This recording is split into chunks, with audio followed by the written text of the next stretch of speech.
Hello, everyone, and welcome back to your channel of basic engineering, and we are doing probability.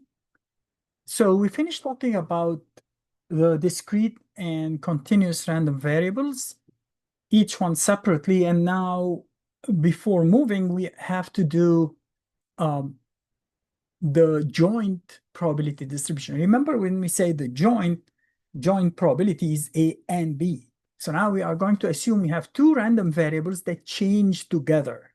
Okay, they are correlated somehow. So we call that joint probability distribution. We'll take an example. We have two variables that call them X and Y. X can have, just for simplicity, let's say can have only two values, 1 or 2. And to make it a little, meaningful, we'll say Y can take three values, 1, 2, or 3. Okay? And let's write some numbers here. So we say, for example, 0.2, 0.1, 0.15. Notice the sum of these should be 1, right? So we have to say, let's see how much we have. This 0.4, 0.7. So maybe you say 0.05 and 0.2. Okay. So that means that when both X and Y are 1, that happens 20% of the time, whatever 1 and 2 are. It's just the generic, like a theoretical thing. Now to check, we usually do the total. We write the total. For 1 would be 0.45, and for 2, of course, has to be that's not correct. So should we make that 0.25? I think I said 0.25, but then I wrote it 0.25, and 0.25 is 0.5 plus 0.05 is 0.55 for a total of 1. Same thing here, 0.45, 0.15, 0.4. Again, they add up to 1. There are many things we can calculate here. So we refer to the probability of X and Y is that the probability that X equals small value of X, so and Y equals the probability of Y. Notice and doesn't mean times unless X and Y are independent. We'll talk about that later. But what I can find here, I can find the mean of X, I can find the mean of Y, I can find the variance of X, I can find the variance of Y, and then we will find something more than that, okay? We are going to call them the expected value of xy. We'll see what that means. Okay. So to find the mean of x, notice you are going to treat the horizontal as if this is the x. So if the x value is 1, its probability is 0.45. And if x value is 2, its probability of 0.55. That's all. You are not going to worry about y. You are just looking at that. But before even doing that, let's find something else might be even more appropriate. What if I say, what is the probability that x equals 1 given that y equals 2? That's a conditional probability, and it's important to write it here and get it very clear in your minds. Do you remember how we calculated the probability of A given B? We call that the conditional, and we said the conditional is something over something. Do you remember what are these two things? If you said the conditional, you will be correct, and that's basically is the conditional. I'm sorry, if you said the joint, I'm sorry, the joint, this is the conditional, right? We say it's the joint probability, meaning the probability that x equals 1 and y equals 2, right? And then we divided that by something we call the marginal. We'll see why it's called the marginal. Basically, it's the probability of the condition being, because the condition, if it happened, it becomes our new sample space. Our sample space is no longer 1. It's just, excuse me, y equals 2. Now let's get these from the table. What is the probability that x equals 1 and y equals 2? Well, it's the intersection of the two, which is 0.1. But what is the probability that y equals 2? Well, y equals 2 regardless of what x is 0.15. So I get 2/3. And you see why we call that the marginal? Because I find the probability of y equals 2 in the margin down here, which is the total here. Likewise, if I say what is the probability that y equals 3 given x equals 1, I would say it's the probability of 1 and 3 or 3 and 1, it doesn't matter. I can write it like that. The first is always x, the second is always y, over the probability that x equals 1. X is 1, y is 3, y is 3, x is 1, is 0.15. And the probability that x equals 1 is 0.45. It's 1/3. So it's really quite easy to find that, right? Now let's go back and try to find the mean of x. Well, we know the mean, meaning the expected value. And when we say the expected value, we translate the letter E of something as the summation for all possible values of I, something that is here, times the probability of x sub I. You want to make that x, so you make that x. You want x squared, you make it x squared. You want any function of x, you write any function of x. It's as simple as that. So the expected value of x is the summation of x times p of x. X is 1, and its probability is 0.45, plus x is 2, and its probability, it's a summation, right? So that's what it says, plus this 2 times 0.55. This is 1.1, so this is 1.55. Let's do it for y. The probability of y has 3 terms. 1 times 0.45, again, because these are the two numbers, plus 2 times 0.15, plus 3 times 0.4. So I get 0.45, 0.3 is 0.75, and 1.2 is 1.95. So that's the mean of x, that's the mean of y. How do we find sigma square? Remember we said it's the double summation, or we said it's the summation of x minus e of x quantity square times the probability of that. Or remember I told you there is an easier way if these numbers are integer. We say the variance of x equals the expected value of x squared, because I'm taking the summation of f of x squared times p of x minus mu x squared. Or we can write it as the expected value of x squared minus the expected value of x quantity square. And I prefer to write it like that, so later you will understand what we mean. So basically, when we get the variance of x, we can square the 1, because we are squaring the x and multiplying it. So instead, in the e of x, we said 1 times that plus 2 times that. Now we say 1 square times that plus 2 square times that. This is 0.45, and then we subtract 1.55 squared.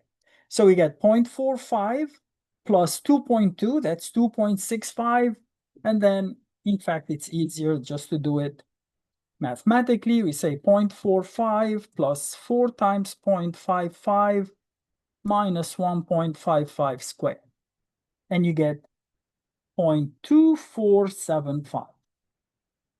Likewise, if I want the variance of y, I would say 1 square times 0.45 plus 2 square times 0.15 plus 3 squared times 0.4 minus 1.95 squared.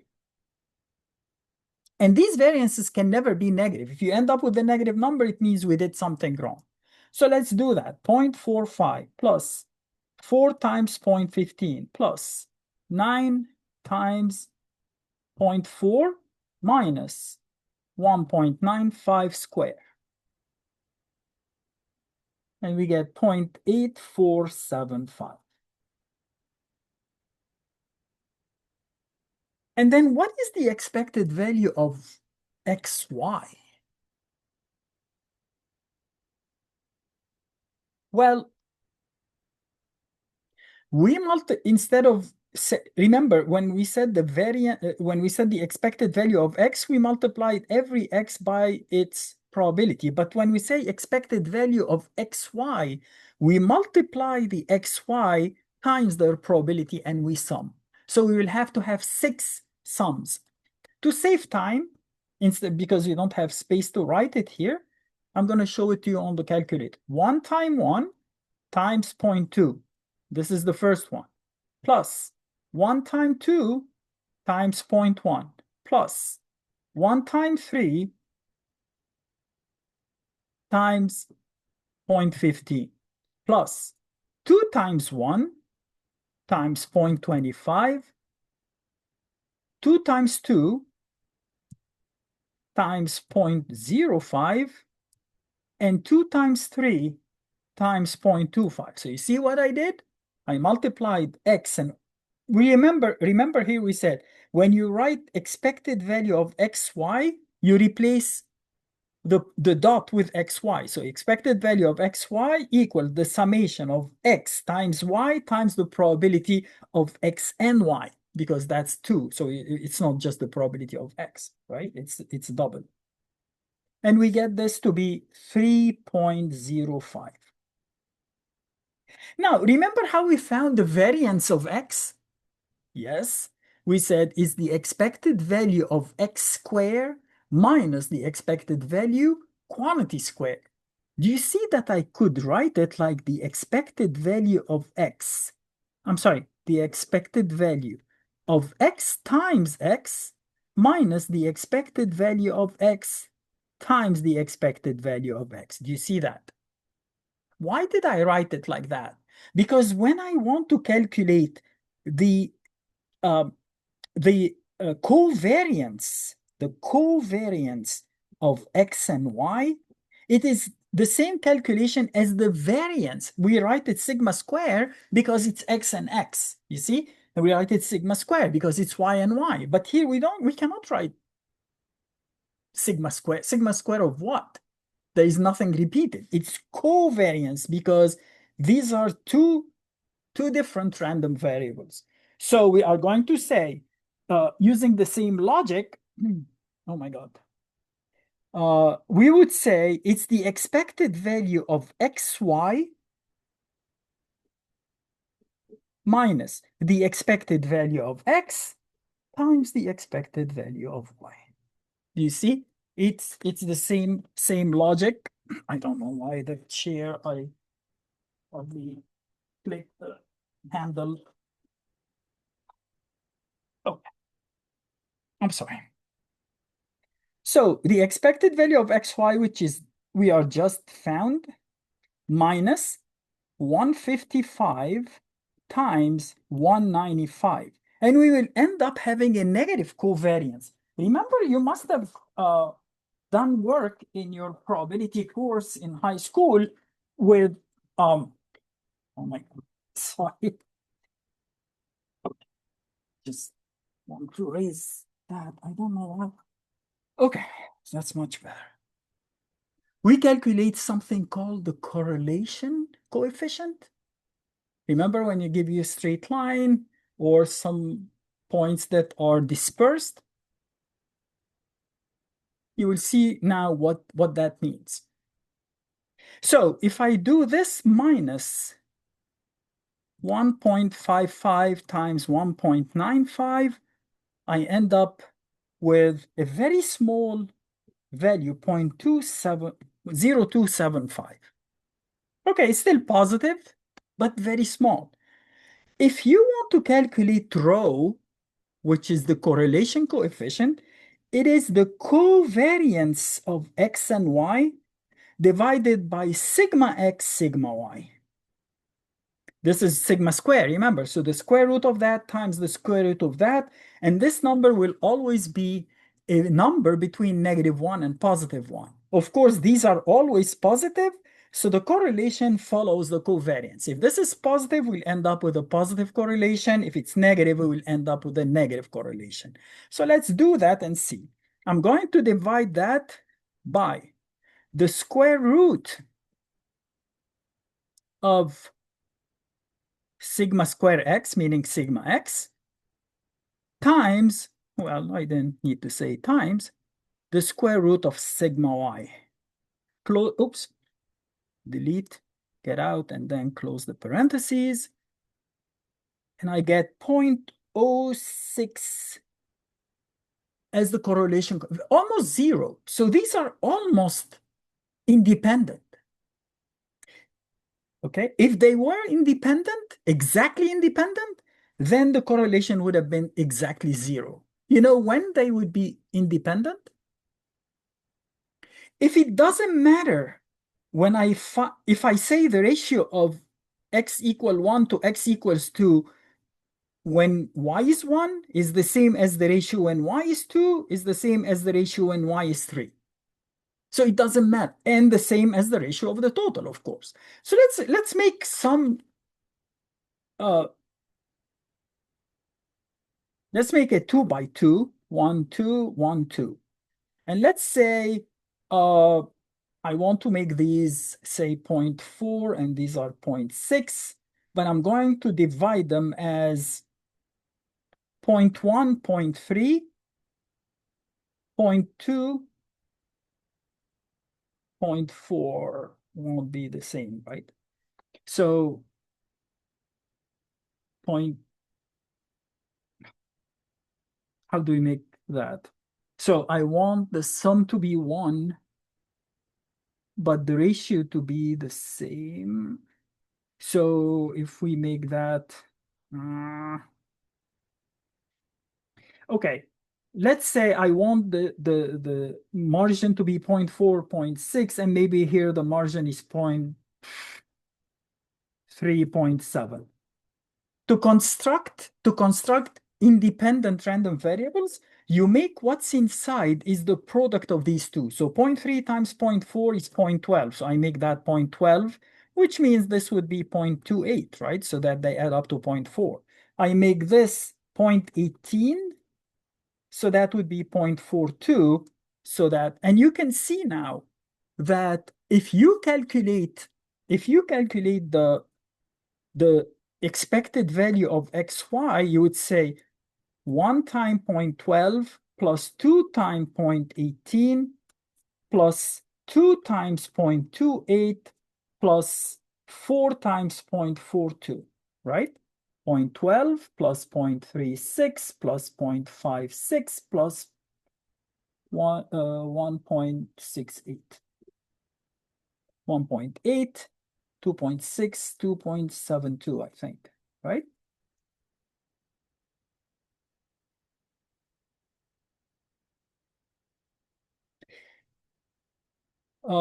The expected value of x is 1 times that plus 2 times that, so it's 1.7, right? 1.4 plus 3. The expected value of y is 0.4 plus 1.2, so it's 1.6. Now, if I multiply 1.6 times 1.7, I get 2.72. So if I say expected value of xy minus the expected value of x times the expected value of y, I will get that that the covariance, I'm sorry, yeah, the covariance is 0. Expected value of xy minus expected value of x times the expected value of y equals 0.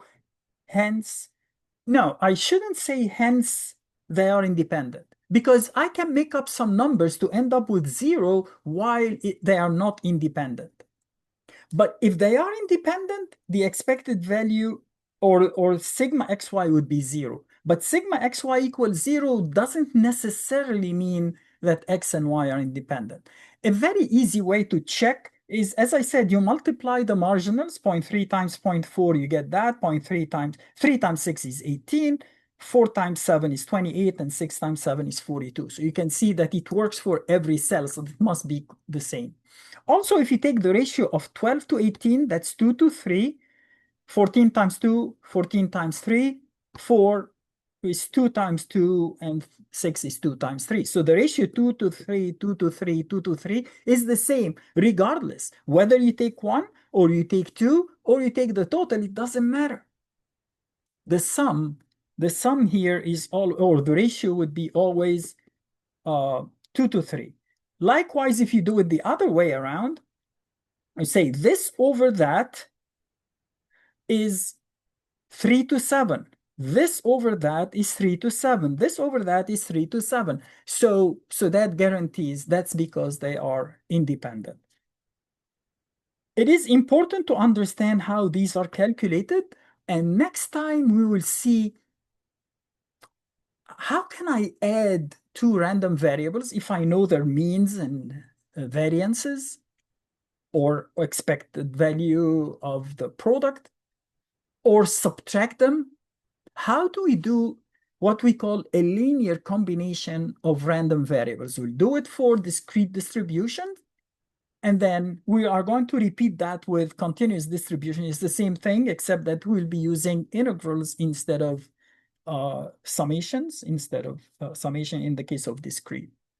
I hope that wasn't, I tried to go fast because I didn't want the session to be too long, but I hope you followed that. Again, excuse my handwriting.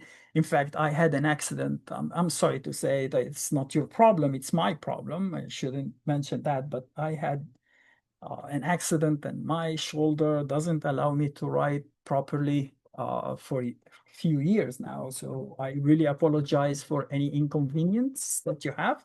If you have any questions about this example or about any of the explanation that wasn't clear, please drop me a comment in the comment section. And I wish to see you soon and have a great day. Thank you.